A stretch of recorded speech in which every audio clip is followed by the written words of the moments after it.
Hello and welcome to this episode of the Carl Experience. I'm still experimenting with names. I almost decided to go by a different moniker this episode, but this episode will be dealing with Biden's State of the Union speech, or the SOTU speech, as I did last time. And I will also be covering in brief the Republicans' response. And I'm guaranteed to probably piss off most of you, if not all of you. But since I already knew I was going to have to do a review of this just to check on, we're going to go through some points because I don't want this to be an hour-long podcast about just bashing everything Biden said or whatever her name said. Well, we start out with him giving congratulatory well wishes to several key people. Speaker of the House, the new one, several people in the audience. Just well-wishing crap, stuff that I don't think anybody really gave a damn about. Okay, and he started off with several things.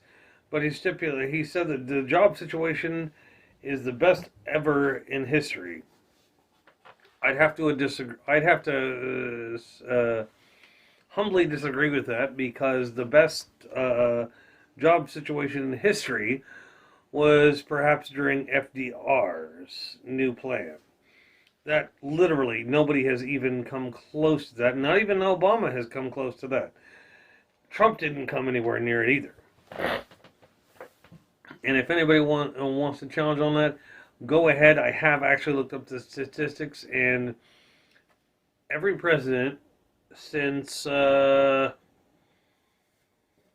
was it?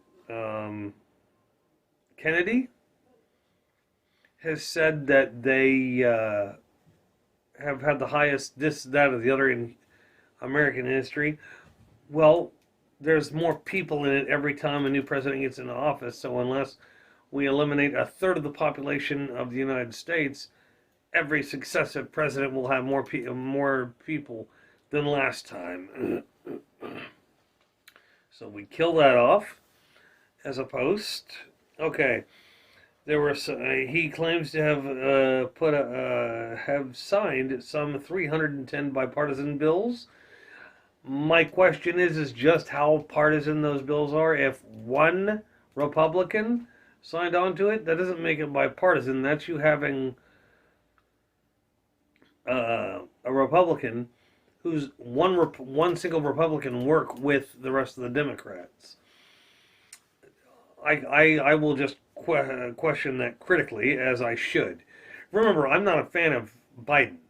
I'm not a fan of Trump or anybody who's following Trump. Like Boebert or Marjorie Taylor Greene or Matt Gaetz, or the people that I call the howler monkeys, the MAGA 20, because if they don't get what they want or they hear something they don't like, they scream it, but yet if they're talking, you need to shut up and pay attention. No, that road goes both ways. You shut up when somebody else is speaking, that way when you're speaking, they don't make a damn sound. That's the way it works. That's the way respect and decorum work. Apparently some people weren't taught that, as displayed by last night's speech. Now, he was also touting real change in America. Some of the things he was touting about weren't feasible. Even if he had 2 terms, they wouldn't be feasible. So I don't buy that. Touting real change in America and saying that we got to finish the job.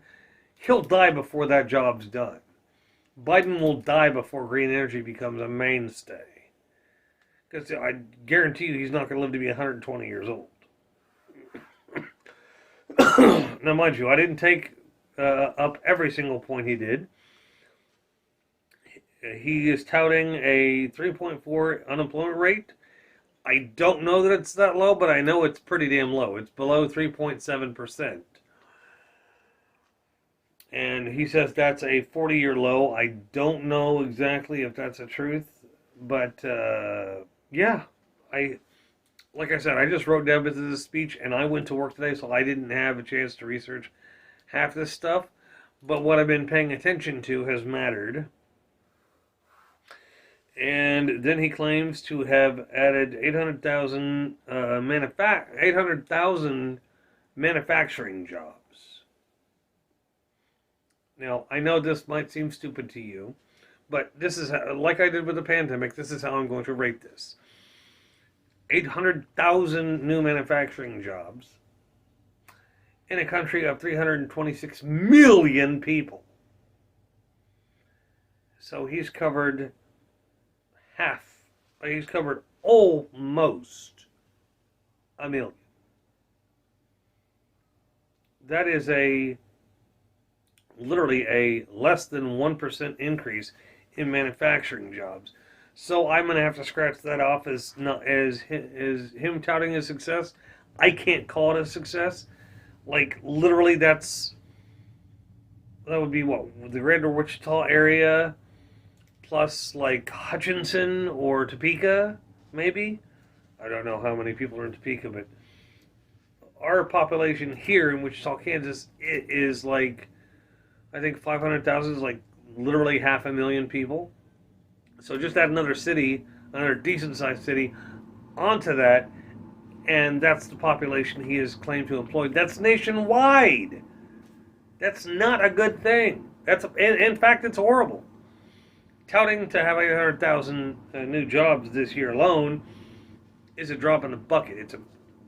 It's just stupid. Okay. He said inflation is going down and pay is going up. For one, inflation is starting to go down. The problem is every company wants their dead money. The money that they didn't make during the pandemic, they want it. They want it badly. It's dead money. You're never going to recover that. Any decent venture capitalist knows that's dead money. Do not try to get it back. And as far as pay going up, I don't see fast food restaurants paying a lot. I mean, say you've got experience and you're reducing waste and doing all this great stuff for the company, for the restaurant you're working at, and you got hired at $10 an hour. Well, at the end of 3 months of them noticing that waste is down, everything is down because of you, I think that deserves a raise. Not, would you like a raise? It's, we're going to give you a raise, and we're going to make it commensurate with the amount of money you're saving us. Instead of, well, he saved us some money, so now we can give ourselves a little bit of a raise. No. You give it to the employee who's causing the change.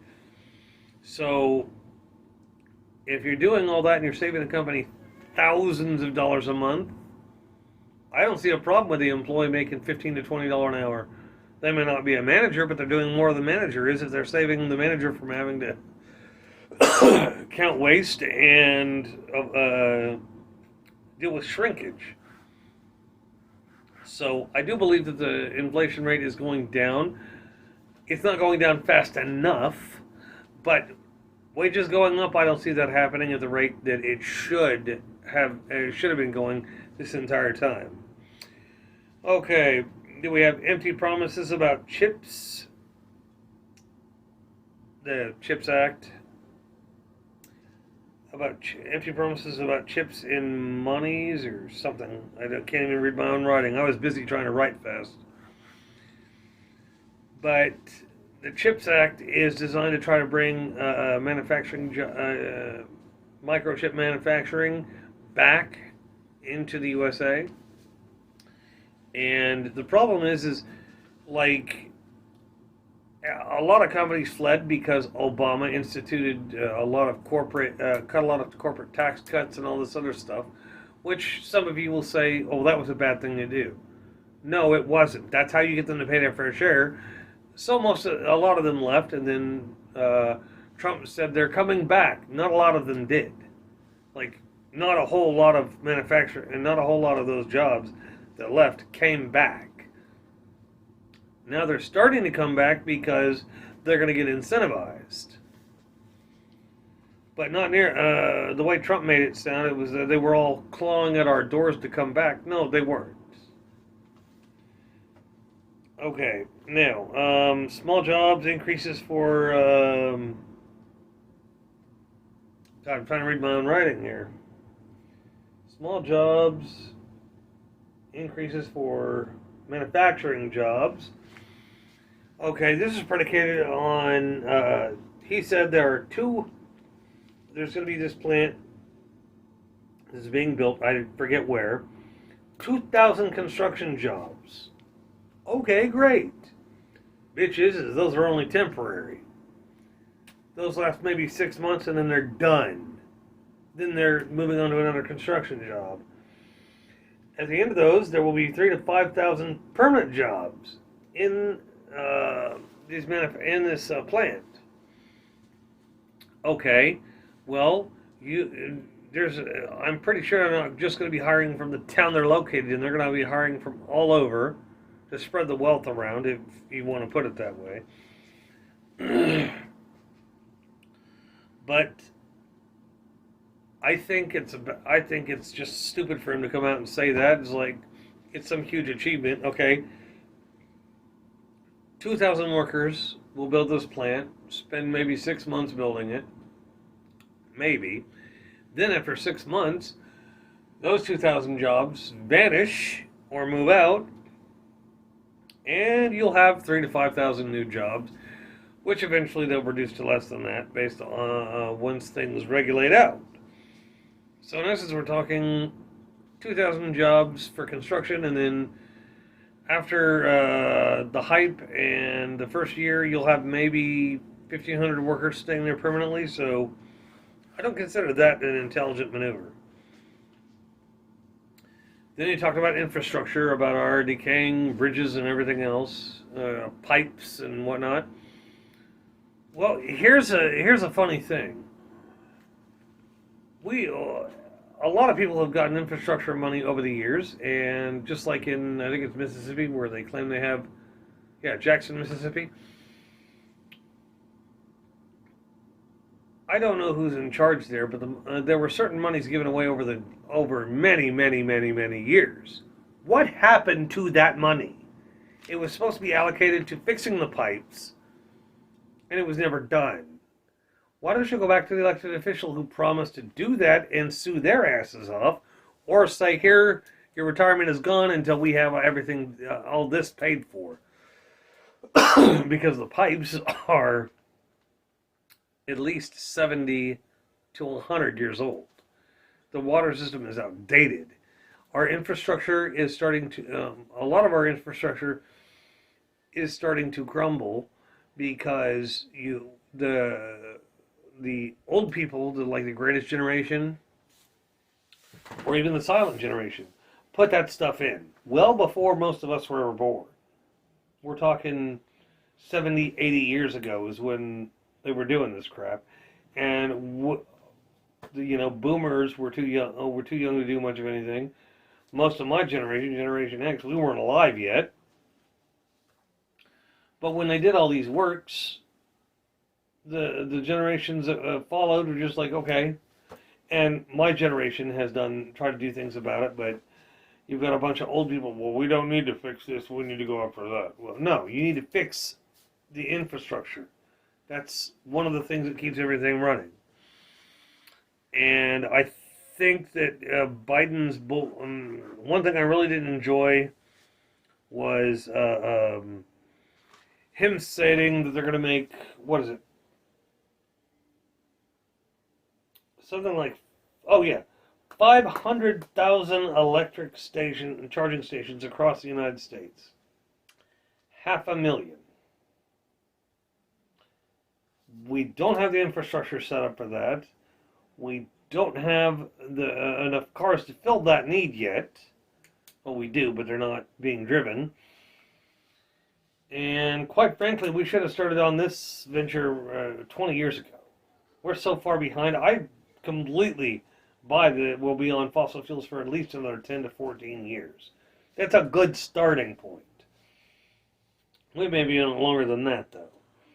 But this dream of having electronic vehicles it takes time to develop that technology. And 20 years ago, instead of investing in new technology, we were involved in the war on terror. If you won't remember correctly, we were actually busy with that. And that's where Bush was stealing oil from the Middle East. Next, he covered medication costs. Starting with insulin, he pointed out that insulin wasn't patented by its inventor, which it wasn't. I've looked this up a year ago. It wasn't patented by its inventor. That way everybody could have access to it. And Big Pharma has come along and tried to take over that whole thing and charged out the ass for insulin. He promised to slash Big Pharma profits overall, regulating prices. I think that's a good thing. There are some drugs that are essential to saving people's lives that drug companies will charge you thousands for one dose. Not like $1,500, we're talking like $35,000 a dose. Because they want to make that big cheddar. Because the guy on the board wants to make his dream home in the Poconos come to life. Talking about capping insulin costs at $35. I agree with that. I have a mother who's diabetic. She does insulin. She goes on, I believe it's metformin and insulin. So yeah, I agree with capping that. It's a good idea. I don't see a life-saving medicine that is necessary to live being a good thing to charge people for. Insulin, let people just get it for free. You can charge out the butt for half the other crap, like UTI medicines, stuff that people don't critically need. I mean, I would even say that, and I'm probably going to get some haters, but even AIDS medication. Yes, you will most likely die of HIV or AIDS, but it will take fuckloads longer than if you're a diabetic and you don't have that insulin. There is no how long you'll last is unknown. You could drop dead at any moment. You can live without that You can live without that drug for AIDS or hepatitis C. You skip your insulin, you will die. Period. You may not like it, but I don't care. I'm just pointing that out. Insulin should not be a medicine that they make shit tons of money off. Just like I think that cancer should go back to its original cure state, and they should stop charging people assloads of money for. Haven't they made enough money? Okay. Then he wants to take on Big Pharma by choking the prices to reasonability. So, like for senior citizens, making it so that all the medications you have only cost you tops, capped off at $2,000 a year. That's a lot of capping, and it's also going to bring out Big Pharma's big dogs. Now, another stupid thing that was pointed out, he touted, and I can't believe he actually fucking said this, 14 million people are on the Affordable Care Act. Yay, yippee. Okay. Why am I not more happy about this? Number one, here I've checked and rechecked, and to get us insured as a family, it would cost me $1,500 a month, no matter where I bought insurance from. So it's pay health insurance or have a place to stay. I'm picking the roof over my head more than I am about that. For some of you, like, well, you need health insurance. No, you don't. I need a place to stay. My daughter needs her bedroom. She needs her bed. I don't need health insurance. If I die, it's going to take a while to kill me. But yeah, the main point was 14 million people on the Affordable Care Act. Okay, you know why that's not such a big deal? There's 326 million people in the United States. 14 million out of 326. That means that's like 1/8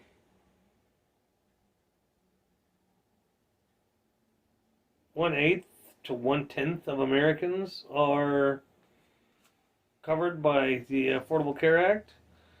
I can't say that's a successful thing.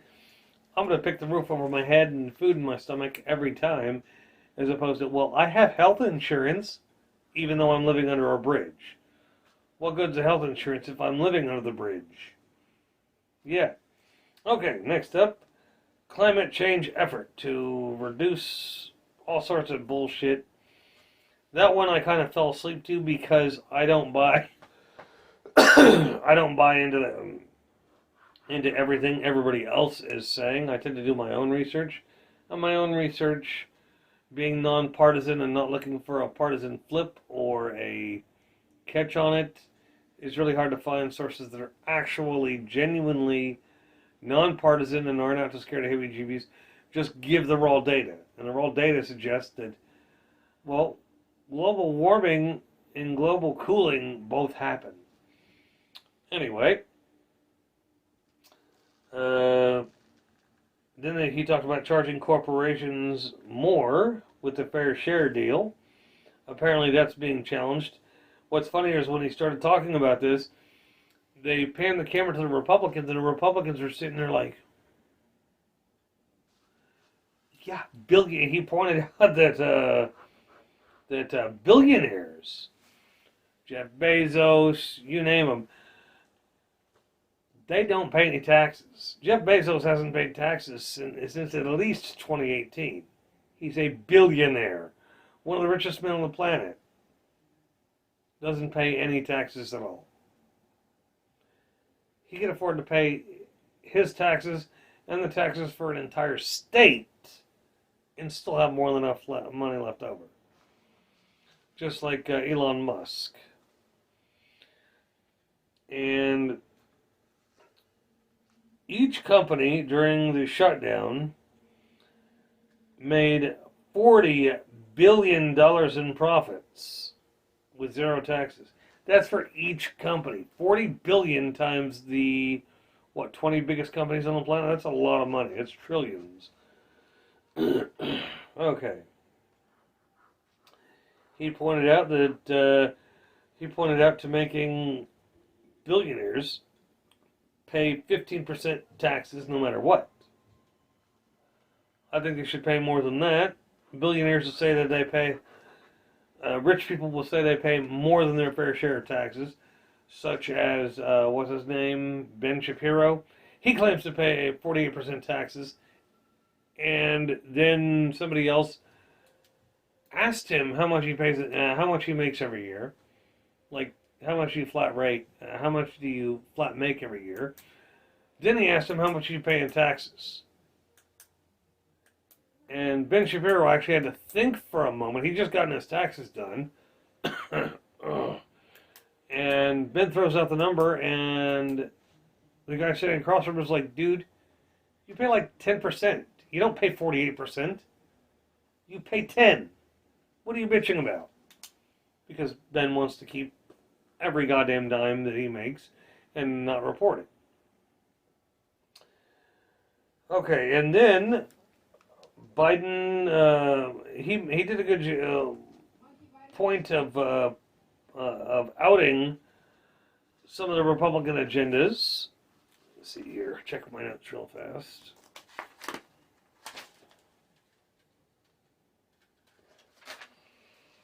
Okay. Okay, he called out the Republican agenda. What does this meaning? Is that he mentioned that they were going to shut down. He mentioned that Republicans were going to shut down Social Security, and the MAGA 20 that were there, whoever from the MAGA 20 was there, started booing him and saying, "You're lying, you're lying, you're lying." Lauren Boebert, Marjorie Taylor Greene, they were all booing him and saying he was lying. And I've watched several independent podcasters in the past few weeks, and this has literally been what they said. They literally said that we need to shut Social Security down and liquidate it and be done with it. I think more what the shouting was is because maybe, I'm not taking sides here, maybe the Republicans are just mad because somebody actually said it out loud on public television, what they were actually trying to do, at least these specific people. And mind you, Biden said it wasn't all Republicans. It was more or less a select few. And those are the idiots howling like monkeys during his speech. But he said something about banning semi-automatic firearms, and I understand some of you are stuck on those. You're like, well, that's a bad point. No, in my thinking, mind you, I'm a knife guy, so I don't understand the whole I need a gun to protect myself because I always use a knife. But in most gun ranges and crap like that, where I've talked to people who own guns, when I talk to them about gun safety and all this crap, it's like, why would somebody need an AK-47 or AR-15 to protect their home in case there are multiple assailants? Isn't that what the bullets in your fucking gun are for? And if you're that bad of a shot, you need to spray bullets with that? Doesn't that mean you need to go to marksmanship classes? I mean, I don't understand the whole deal with shooting a huge long rifle, especially one that has the capacity that these things do. But if you're defending your home, isn't one bullet, one kill better than trying to fire and keep missing with the rifle? I mean, at least with a handgun, you're almost guaranteed not to miss if you are practicing marksmanship. You practice it, you don't need more than one bullet. You put a bullet in their brain, they're dead. And Republicans went off about that because you don't take our guns. No, don't take away your assault rifles. What do you need something that shoots that many bullets for anyway? I mean, people can say it's the Second Amendment, right to bear arms. Who is attacking you? And yeah, moving on. I don't want to boil the water too much. He made a couple different points where it got really spicy between him and the Republicans, and I personally enjoyed the hell out of it, because for once a president's like, I'm not trying to name names, but there are some people doing it. Instead he's like, some Republicans are doing this. Some Republicans are trying to get this passed. No, we're not. No, we're not. Even though the day before they were all talking about it on different news channels. Yeah. Okay. He called out big companies. I don't remember what that was about. I took notes, but they weren't comprehensive because I have a life. Okay, and he then talked about giving teachers a raise. And from my understanding, right now, teachers make over $31,000 a year.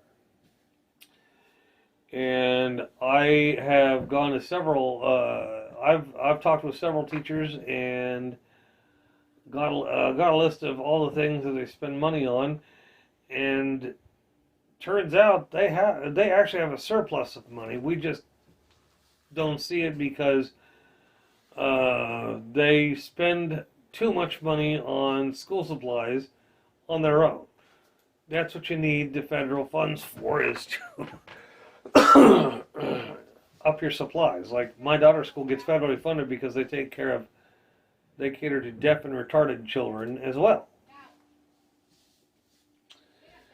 And teachers have enough money, but they can't be like a lot of the people that get hired by the aircraft manufacturers and get a new house, car, wife, all that crap all at once, because then you're just drowning yourself in debt. And then he made a point of talking about fentanyl, and somebody shouted out that he's responsible for fentanyl.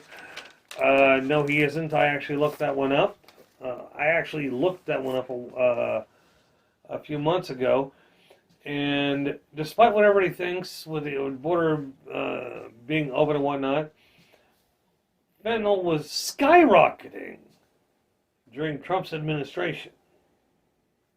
The difference right now, the difference is, COVID was also hitting during Trump's administration. So instead of us hearing about fentanyl, all you heard was about COVID deaths. That changed the landscape completely. I actually looked it up. It skyrocketed. Fentanyl use went from being a rare thing to 3,000-fold increase. And now distributors are getting rich off of it.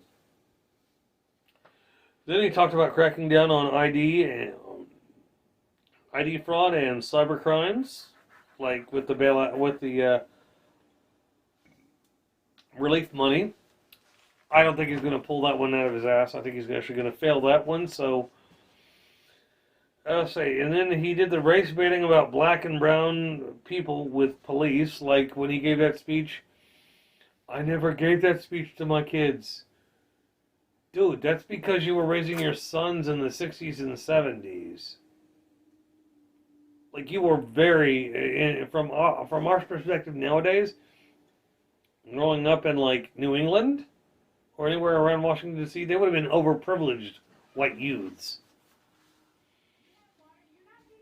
For me, my parents did have that talk with me about what to do if a cop stops you in the street, or stops you while you're in a car. I got the speech.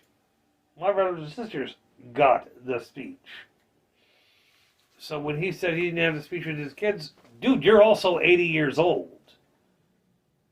And your children are, what, 50, 60 years old? Somewhere in there? You wouldn't have needed to give them that because they grew up in a very privileged home with a very privileged father. Okay. Moving on, and race baiting about police reform because it unfairly gets admonished, like with that thing with the black kid that happened where all the officers have been fired. I'm sorry, but when you have 5 or 6 black officers killing a black guy, and he did nothing wrong, there's no sign of anything in that videotape that shows that he was trying to fight them or anything. He was asking questions, and they were beating the shit out of him like gang members. They were having their way, and because they're wearing a uniform, they're getting away with whatever the hell they want to do. I'm sorry, it becomes less about policing and more about they weren't making their community better. They were using their suit to bully people. Okay. He also mentioned George Floyd Act. I don't see the same problems with the police force that he does, but he is kowtowing to the woke agenda on that one. Then he talks about police reform and gun reform. I do think we need gun reform. I don't think we need police reform.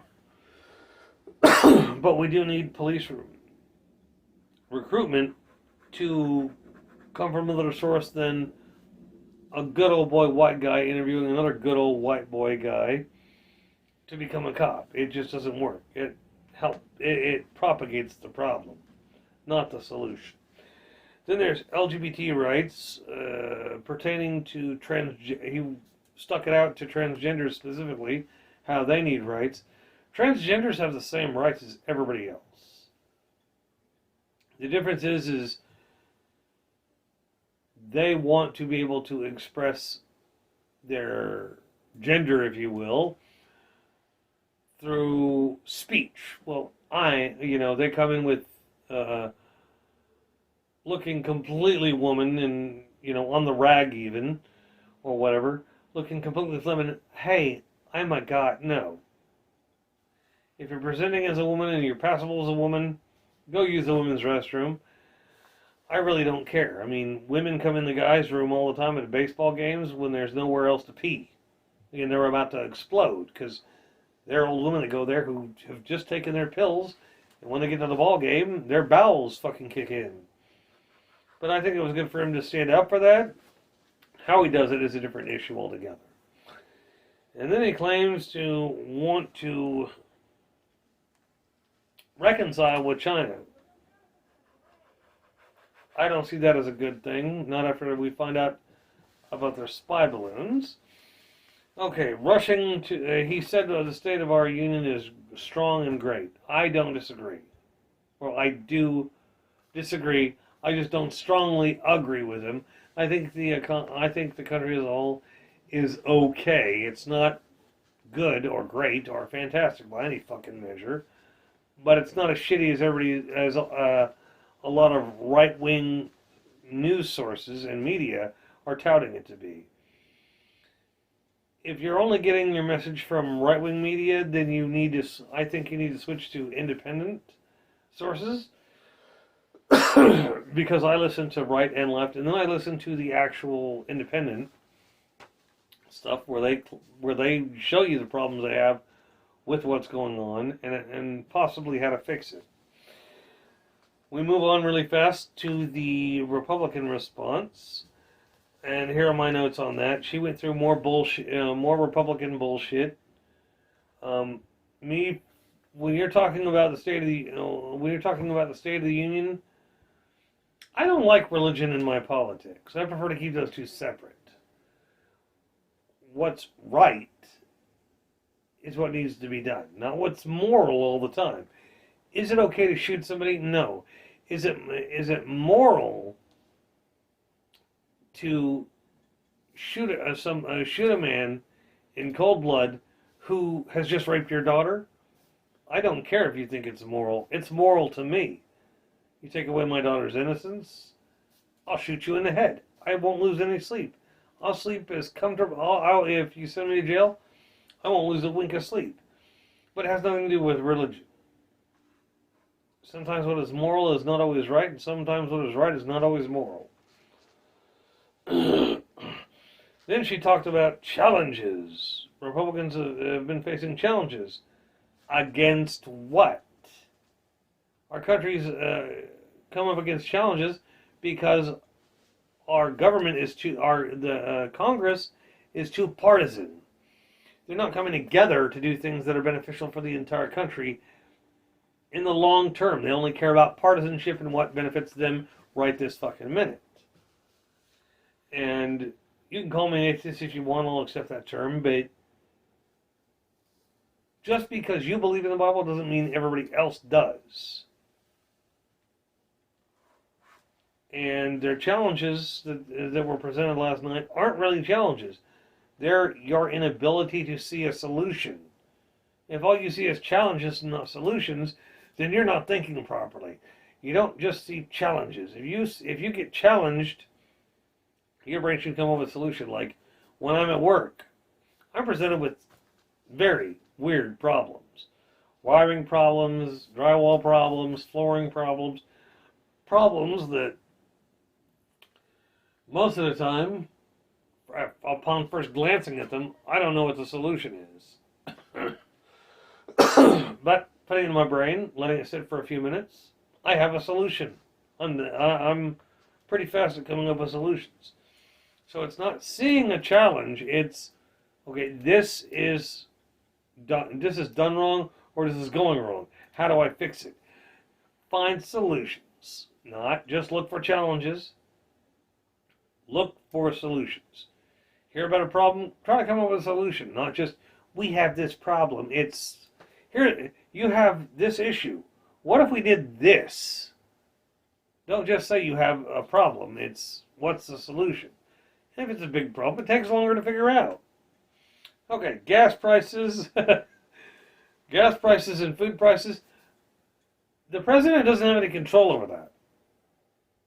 Shocked? Oil companies and gas stations do. So everybody blaming Biden, all the Republicans blaming Biden for that, cool it. He has nothing to do with the price of gas. He can't control the price of everything in the United States. You can blame that on those billion-dollar companies who want dead money. Her race baiting. She was talking about race baiting because she was talking about how her father or somebody else was doing that stuff. Be done in a minute. Her race baiting was talking about her father's other people who opened the doors in Arkansas for those kids, the colored kids. I don't like even thinking about her that way because she has proven through her service to Trump that she is not the guy that she's not her father who opened the door for the colored kids. Let's see.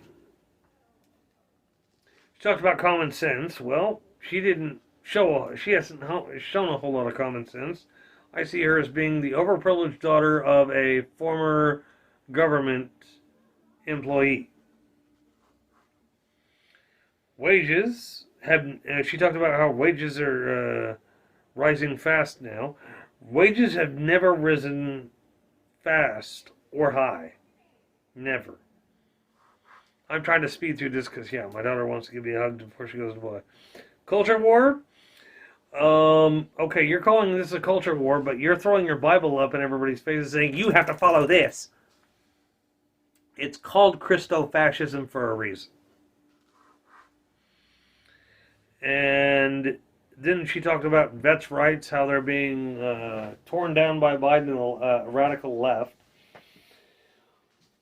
In case you weren't following it, I don't know, I want to say 6 months ago or so, vets' rights were being repealed and stripped away by Republicans. Yeah, Republicans. I actually looked into this.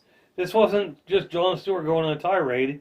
He called out the names. I looked these names up. I looked up information. It wasn't Democrats going, no, we got to yank that. It's the Republicans. Quite a few Republicans are trying to yank those benefits because we could do something better with the money. No, they've earned that. Race baiting with schooling, I already mentioned that. I guess I wrote it down twice. She talks about challenging the present order. She's challenging present order because the way I see it, a lot of Republicans like Huckabee Sanders want things to be like they were during their grandparents' era. They want things to go back to how they were in the 40s. We live in a different time. We don't all drive cars with fins on them and shit like that.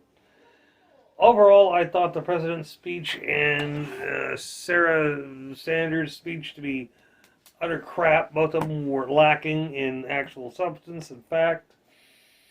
But I'm going to get off here because this is already running longer than I wanted it to. But y'all, peace out. I won't be voting for Biden again, that's for damn sure. But, yeah, I expect to hear some recoil from this podcast. But, you know, it is what it is. So y'all, peace out and have fun. Thank you for listening.